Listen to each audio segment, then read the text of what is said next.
லக்ஷ்மண் ரேகா என்பது என்ன? சரி, லக்ஷ்மண ரேகைன்னு கேட்டுக்காரு. அதே ஒரு கற்பிதம் தான். எல்லா ரேகையும் பெண்களை தான் கட்டுப்படுத்தும், ஆண்களை கட்டுப்படுத்தாது. உன்னை வந்து மானுக்கா போகிறாரு, இவரை சீதை மான் வேணும்னு அடம் பிடிக்கிறாங்க. அந்த அம்மா அவ்வளோ அடக்கமானவங்க. சீதையை தான் லட்சிய பெண்மையும் விவேகானந்தர் சொல்லியிருக்காரு. அந்த சீதை வந்து எனக்கு மான் வேணும் மான் வேணும்னு கேட்குறாங்க. அந்த மானை பிடிக்க போகிறாரு. ஆனால் இதில் சூது இருக்குன்னு லக்ஷ்மணன் நினைக்கிறார். அதெல்லாம் ஒன்றும் இல்லை என்ன. ஆனால் இந்த எப்பவும் மனைவி சொல்லி மந்திரன் அவர் ராமர் எடுத்துட்டாரு. நம்ம அப்படி தெரியல, அவர் வாழ்க்கையை பார்த்தா அப்படி தெரியல. ஆனால் அவர் போகிறதுக்கு முன்னால் அவர் போயிட்டார். குரல் கேட்குது, லக்ஷ்மணா சீதா அப்படின்னு குரல் கேட்குது. அவருக்கு ஏதோ ஆபத்து வந்துருச்சு, போய் பாரு அப்படின்ட்டு லக்ஷ்மணன்கிட்ட இந்த அம்மாவுக்கு சொல்கிறாங்களாம். லக்ஷ்மணன் இது சூதுன்னு தெரிஞ்சுக்கிட்டார். ஆனால் இதெல்லாம் நம்பாதீங்க, அவர் நம்ம வந்து அண்ணா வந்துடுவார் அப்படிங்கிறாங்க. அப்போது அந்த லக்ஷ்மணன் போகிறவங்க சரி அப்படின்னா ஒரு கோடை கிடைக்கிறார். இந்த கோட்டை தாண்டி வராதிங்க. ஏன்னா இவர் மந்திர சக்தியில், இவருடைய தெய்வீக சக்தியில் ஆதிசேஷனாச்சே, அவரை வர கோடு போட்டு போன உடனே அந்த கோட்டை தாண்டி ஒருத்தன் உள்ளே வர முடியாது. இவர் ராவணன் வருவார்னு எதிர்பார்க்கிறார். இவர் போயிடுறாரு. ராவணன் வர்றாரு. ஒரு பிச்சை எடுக்கிறான், நான் பிராமணனாக வர்றார். பிராமணன் பிச்சை எடுத்தான் வருவான். பிச்சாந்தேகின்னு வர்றாரு.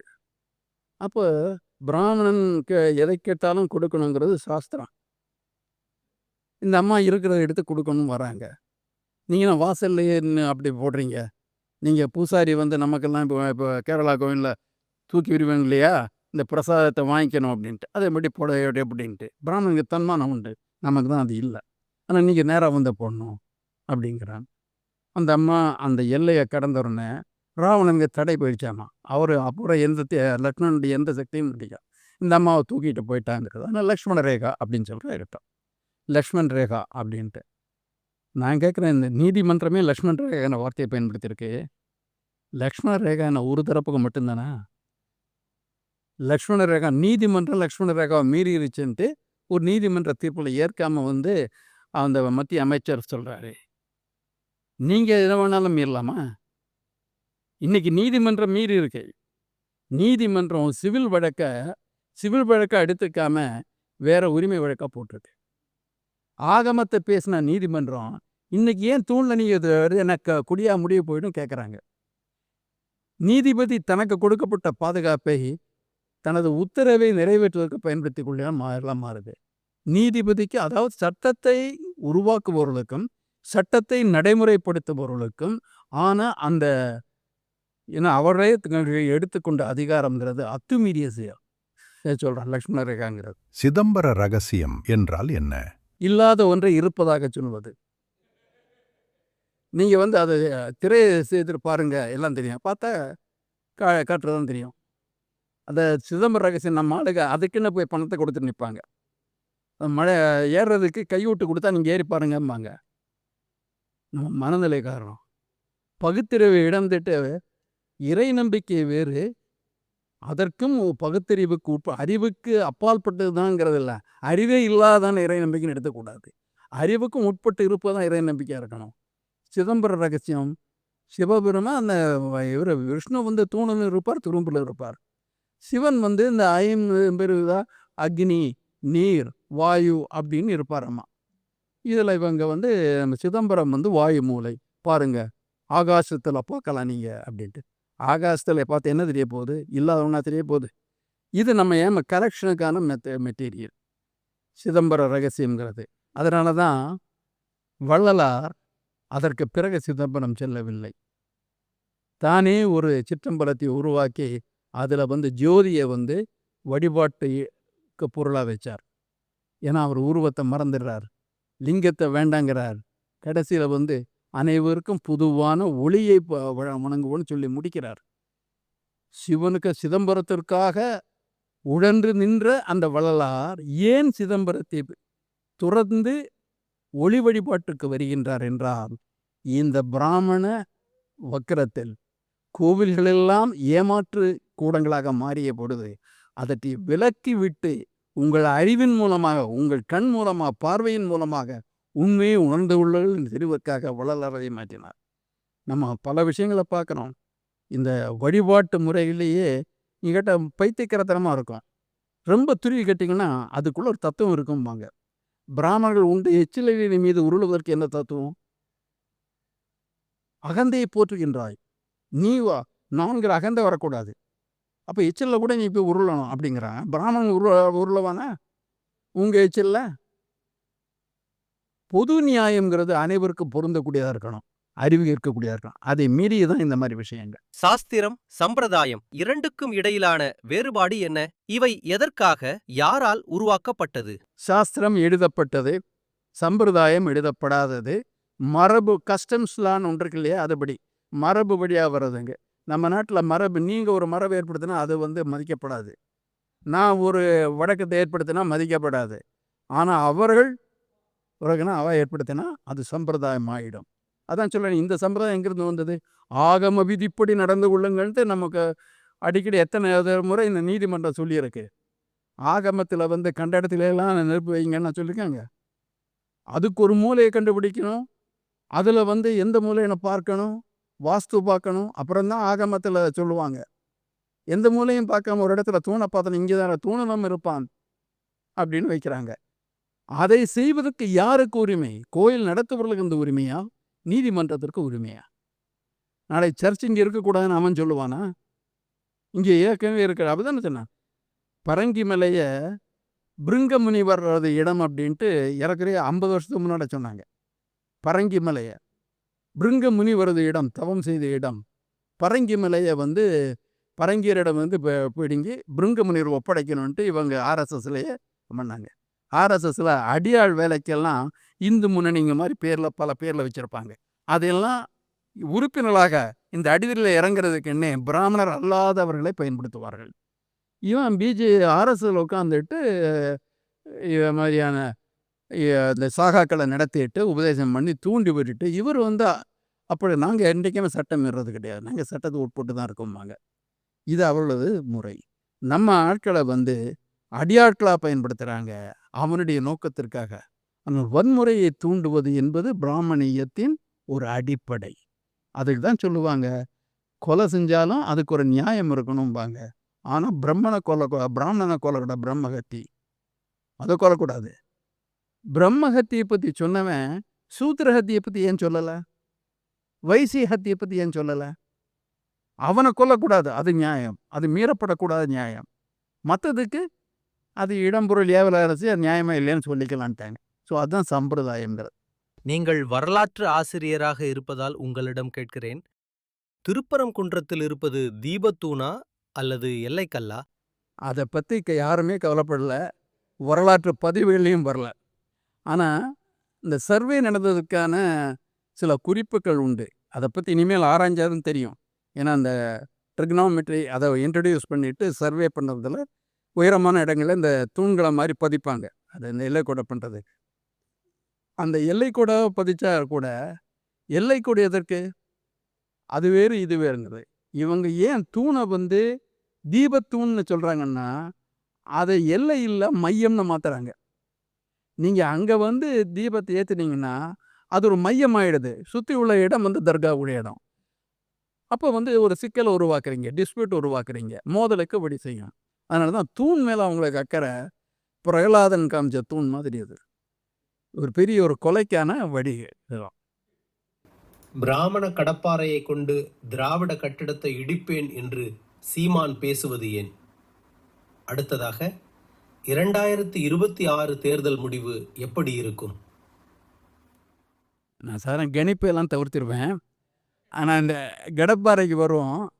இப்போ பிராமண கடப்பாறைன்னு சொன்னது, பிராமணர் இவரை கடப்பாறையாக பயன்படுத்திட்டு இருக்கிறாங்க. அதுதான் நடக்கிறது உண்மை. இவர் பிராமணரை கடப்பாறை. பிராமணரை நீங்கள் பயன்படுத்த முடியுமா? உங்களை அவங்க பயன்படுத்திக்கிறாங்க. ஆவடத்தை ஒழிக்கிறது அப்படின்னு சொல்கிறாங்க. அவங்களுடைய நோக்கம், அவங்களுக்கு முதல் எதிரி திராவிடம், பெரியாரையா, இதெல்லாம் அவங்க முதல் எதிரி. அதை ஒழிப்பதற்கு சீமானை பயன்படுத்தி கொண்டார். யாரை பார்த்து குறைச்சா எஜமானுக்கு பிடிக்கணுங்கிற அவர் நல்லாவே தெரியும். அந்த நாயின் வேலையை, அந்த நாய்க்காவது ஒரு விசுவாசம் இருக்கும், விசுவாசம் மாறிட்டே வரும். சீமான் என்பவர் முதல்ல தமிழர் என்பதை பற்றி சரியான புரிதல் வேண்டும். தமிழ் என்பதை பற்றி புரிதல் வேண்டும். எல்லா தமிழும் சிறந்த தமிழ் சொல்லலை. பக்தி தமிழை அதே மாதிரி வந்து பௌத்த பெண்களது கற்பழிக்கிற தமிழை நம்ம ஏற்கலை. நன்னன் பெண் கொலை புரிந்த நன்னனை நம்ம ஏற்கலை. நம்ம அவர்கள் தவறு செய்கின்ற நமக்கு வந்து இருக்க விமர்சன பார்வை. நம்ம தமிழர்களை முன்னேற்றுவதற்காக தமிழ், சிந்திக்க சொன்ன தமிழ், அறநெறியை சொன்ன தமிழ், அதையெல்லாம் வரவேற்கின்றோம். மடமையில் மூழ்கடிக்கின்ற காட்டு மிராண்டலை மாற்றுகின்ற எந்த இலக்கியத்தையும் நாம் விமர்சனத்தோடு தான் பார்க்குவோம். தமிழுங்கிறக்க அனைத்தையும் புரியும்னு சொல்கிறதுக்கு நாம் வந்து இன்னொரு பிராமணன் கிடையாது. நம்ம வந்து மனிதர்களாக இருக்க விரும்புகின்றோம். அவர் அதை செய்கிறார். ரெண்டாவது, அவர் வந்து தேசியம் பேசுகிறாரு. தனித்தமிழ்நாடு கேட்குறாரா? வேறு என்ன கேட்குறாரு? தனித்தமிழ்நாடு கேட்குறா இந்திய அரசியலமைப்பு சட்டத்துக்கு வெளியே கேட்குறாரா, உள்ளே கேட்குறாரா? இந்திய அரசியலமைப்பு வெளியே கேட்குறாருன்னா இவர் வந்து மாதிரி ஒரு போரை நடத்துறதுக்கு தயாராக இருக்கிறாரா? அந்த மனநிலை உறுதி அவரிடம் உண்டா? உள்ளே இருந்து இவர் கேட்குறதுன்னா மாநில சுயாட்சிக்கு அவர் குரல் கொடுப்பாரா? இப்போ ஆங்கில ஆட்சியில் மாநிலங்களுக்கு இருந்த உரிமைகள் கூட இப்பொழுது இந்த மாநிலங்களுக்கு கிடையாது. மெட்ராஸ் யூனிவர்சிட்டி ஆக்டை கொண்டு வந்தது மாநில சுயாட்சியின் கீழே 1923. யூனிவர்சிட்டி இல்லாமன்ற மைய சட்டம். இப்போ இது நான் சொன்னேன் இல்லையா, அந்த விகசித் பாரத் சிக்ஷா அதிஷ்டான் யூனிவர்சிட்டியே இல்லை பண்ணுறது. இப்போ மாநில சுயாட்சியை பற்றி பேசாதவர்கள் எப்படி வந்து தேசியம் பற்றி பேசலாம்? அண்ணா சொன்னார், மொழி வழி பிரிந்து இனவழி ஒன்றுபடுவோம்னாரு. மொழி வழி பிரிஞ்சுன்னா ஃபெடரலிசம் தேவை, செக்குலரிசம் தேவை, ஒரு கூட்டாட்சி தேவை. இந்திய அரசியல் வரணும்னா மொழி செக்குலரிசமும் ஃபெடரலிசமும் தேவை, டெமோக்ராட்டிக் இன்ஸ்டியூட் தேவை. இதை மூணுமே இன்றைக்கி ஆபத்தில் இருக்கு. நீங்கள் அதை பற்றியே வாய் திறக்கிறது இல்லையே. திராவிடத்தில் வந்து ஏன் ஸ்டாலினுக்கு அப்புறம் உதயநிதி வர்றதுன்னு உங்கள் கவலை? வேற ஒன்றும் கவலையாக தெரியலையில்ல. பெரியார் காட்டுமிராண்டி மொழின்னு சொன்னதை தானே சொல்கிறீங்க, அதைத்தானே உங்கள் கவலை. ஏன் காட்டுமிராண்டி மொழின்னு சொன்னார்? அந்த காட்டுமிராண்டித்தனத்திலிருந்து நவீன யுகத்திற்கு மாற வேண்டும் என்பதற்காக சொன்னார். மொழி மாற்றடையணும் இல்லையா, மொழியும் முன்னேறணும் இல்லையா, மொழியின் பார்வையும் வந்து அனைவரையும் ஈர்க்கின்ற பார்வையாக மாற வேண்டும் அல்லவா? மொழிக்கு மட்டும் தேக்கம் இல்லையா, எல்லாத்திற்கும் மாற்றங்கள் தேவை. பெரியார் மாற்றத்தை விரும்பினார். அறிவியல் தமிழை வலியுறுத்தியவர் பெரியார். தமிழை அறிவியலுக்காக பயன்படுத்த வேண்டும் சொன்னவர் பெரியார். நவீன சமூக சட்டங்களுக்காக போராடியவர் பெரியார். அதற்காக பழைய சம்பிரதாயங்களை எதிர்த்தவர் பெரியார். இல்லை, பெரியாருடைய பார்வை எல்லாம் சரி நம்ம சொல்ல விமர்சனம் பண்ணலாம், தாராளமாக பண்ணலாம். அவர் இதை கேட்டிருக்கணும், இதை கேட்டிருக்கூடாது, விமர்சனம் பண்ணலாம். ஆனால் அடிப்படை மனிதன் மீது உள்ள அக்கறை, அதிலும் தமிழன் சூத்திரனாகவே அவன் அடிபடுகின்றானே, அவன் பஞ்சமனாக அடிபடுகின்றானே என்று அவருக்குள்ள பரிதவிப்பு, அதை நாம் ஏற்றுக்கொண்டால் இந்த தேசிய குரலில் உள்ள போலித்தன்மை விளங்கும்.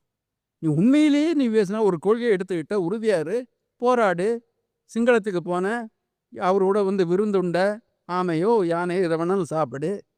நீ ஒரு துப்பாக்கி எடுத்து அங்கே போராடினியா, இல்லை உனது தொண்டர்கள் யாராவது கொண்டு சென்றாயா?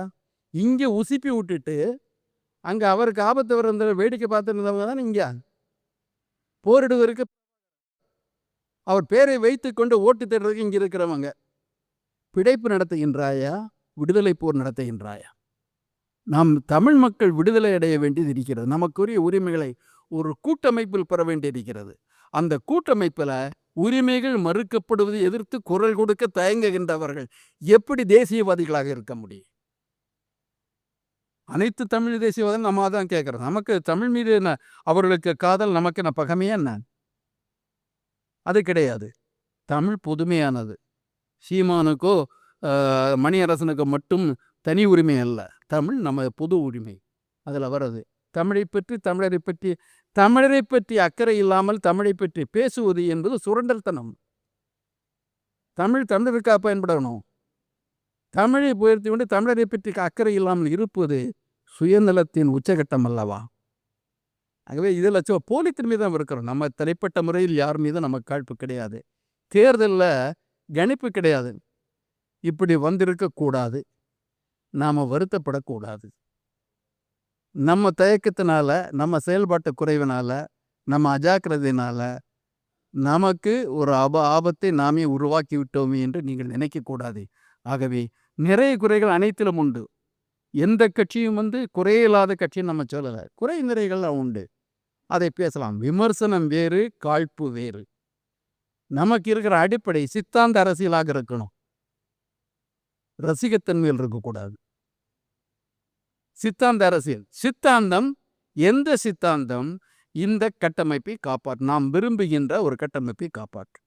எந்த சித்தாந்தம் சமத்துவத்திற்காக போராடும், எந்த சித்தாந்தம் மாநில சுயாட்சிக்கு போராடும், எந்த சித்தாந்தம் மதசார்பின்மைக்காக போராடும் என்பதையெல்லாம் மனதில் வைத்துக்கூட எந்த சித்தாந்தம் நவீனத்துவத்தை நோக்கி நம்மை உந்தி செல்லும்.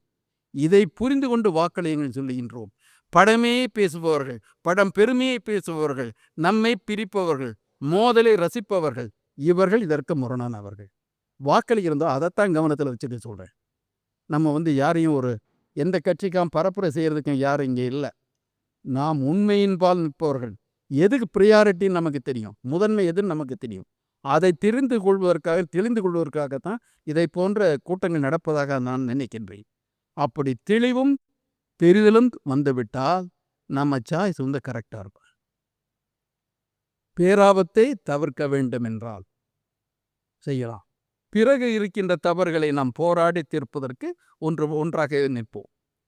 ஆனால் பேராபத்துங்கிறது பாசிசம் இந்த களத்தில் இல்லைன்னு சொல்கிறவங்க ஒன்று கபோதிகளாக இருக்கணும், இல்லை கயவர்களாக இருக்கும். களத்தில் இல்லை, அவர்கள் அமைத்த களத்தில் நின்று கொண்டிருக்கின்றோம். நம்ம என்னங்கிற நம்ம நிலம் நம்ம கையில் கிடையாது, நம்ம பணம் நம்ம கையில் கிடையாது, நம்ம காற்று நம்மகிட்ட கிடையாது, நம்ம நீர் நம்மகிட்ட கிடையாது. எல்லாம் கார்ப்பரேட் முதலாளிகிட்ட, ஒரு பகுதி கார்ப்பரேட் முதலாளிகிட்ட போயிட்டுருக்கு. தமிழகம் தன்னை இழந்து வருகிறது, தனது இயற்கை அந்த முறைமைகள் எல்லாம் இழந்து வருகிறது. அதையெல்லாம் பற்றி பேசாமல் களத்தில் இல்லை அப்படின்ட்டு களத்தில் இருக்கிறதா சொல்லிட்டு இவர் தனிநபர் வெறுப்பை பற்றி அதையே அரசியலாக மாற்றுவது என்ன நியாயம்? அவங்க பேசலாம், அது அவங்களுடைய தேர்தல் யுக்தி. நம்மை போன்றவர்கள் அதை கடந்து தமிழ் மக்கள் எதிர்காலத்தை பற்றி சிந்திக்க வேண்டும். அந்த வகையில் சிந்தித்தீர்கள் என்றால் என்ன செய்வது என்பதை நீங்கள் புரிந்து கொள்வீர்கள். திட்டமிட்டு செய்ய வேண்டும், தனி உதிரிகளாக செயல்பட வேண்டாம், திட்டமிட்டு செயல்படுங்கள். நிச்சயமாக நம்மாலும் மக்களது சிந்தையை ஈர்க்க முடியும், நியாயத்தை நம்ம அறிவிக்க முடியும், அவர்களை ஏற்கச் செய்ய முடியும், நல்லதை நோக்கி அவர்களை நடைபோட செய்ய முடியும் என்று நம்பியார். உங்களால் முடியும், நிச்சயமாக நம்மாலும் முடியும், அவர்களாலும் முடியும். அதற்கான ஒரு துவக்கம்தான் இது என்று நினைக்கின்றேன். உன் கடவுளை விட, உன் சாஸ்திரத்தை விட, உன் முன்னோரை விட, உன் வெங்காயம் வழக்கமாத்தை விட உன் அறிவு பெருசு, அதை சிந்தி.